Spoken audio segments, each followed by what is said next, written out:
As he held the radiant icosahedron, Renato felt queasy, like dozens of tiny worms were nibbling his insides. It wasn't healthy to be so close to the eye of a god. How could he use it? He could take it to the observatory. The scientists there could tell him how to harness its ancient power. But honestly, Renato ached to get away from it. He brought the core back with him to the Farfarer. But honestly, Renato ached to be rid of it. Tell you what, said Lupino. I'll take it to the observatory. You attack the Imperial outpost. The Imperial outpost was a vital communications node.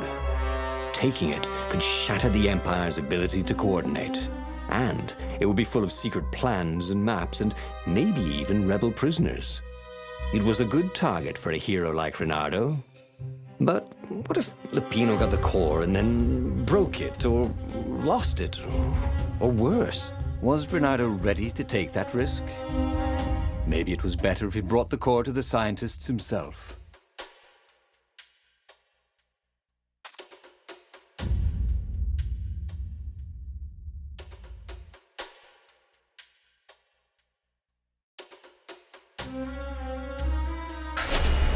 Trust me, Renato, you won't regret this. I'll treat the core like it was my own baby daughter. As the Farfarer dived towards the Nexus, Lupino was jumping up and down with excitement. "Stop rabbiting around," Renato said. Lupino just stared at him. The moment the ship landed, Lupino leapt off the ship.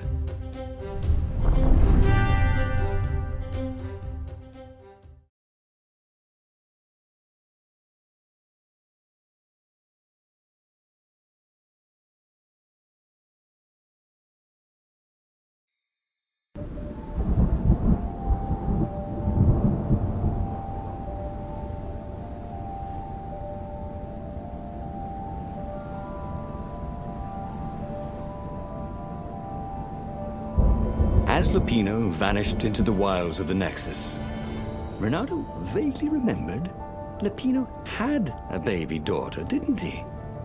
And he told her mother he was going out to get some Easter eggs, and he'd never come back. But Renato was relieved not to carry the core anymore.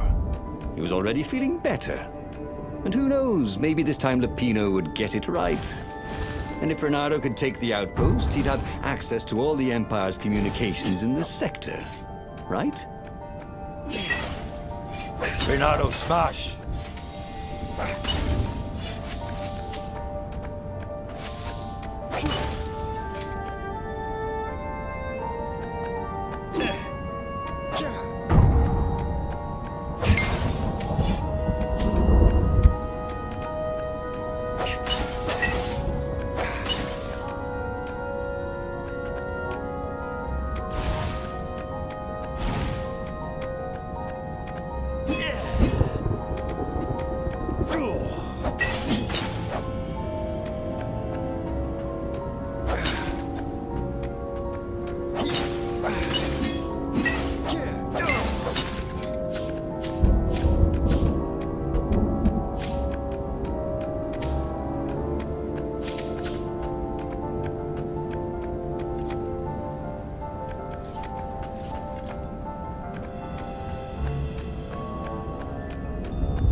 Who needed bridges anyway?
That ought to be enough for a proper sword, he thought.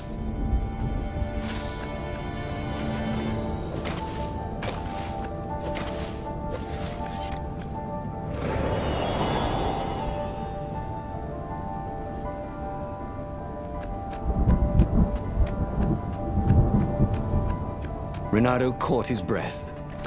His joints still hurt, but he couldn't feel the poison in his system anymore. He'd let the armature slip out of his hands to save his friend Lupino. Of course he had to let Lupino take the core. The rebellion needed every man doing his duty. And the rabbit would be no good taking on an Imperial outpost, right?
There was an inscription, no spitting.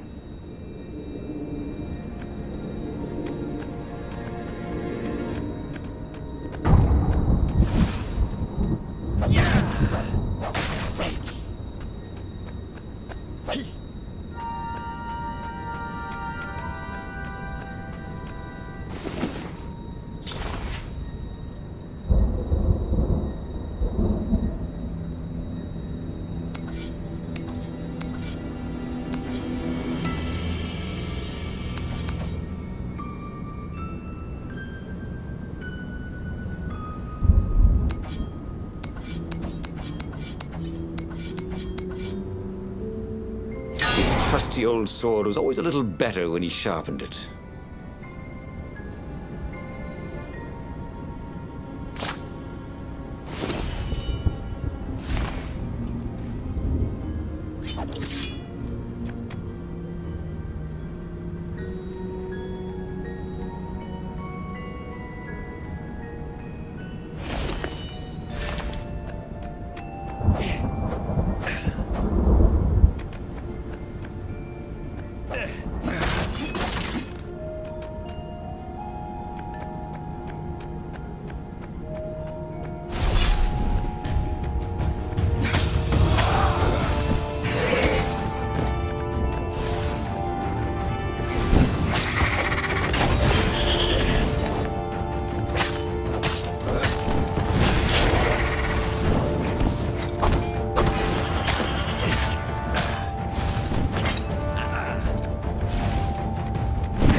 Renato took the outpost with a song in his heart.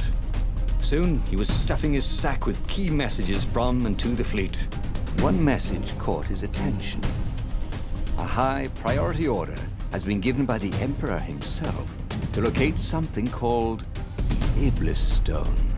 It was somewhere on a desert island. Renato had a bad feeling about this. Iblis was the name of one of the lost gods. If the Emperor was diverting ravens to search for it, maybe he should try to find it first. Then the Farspeaker Toad chortled a new message. The observatory had been sacked by ravens.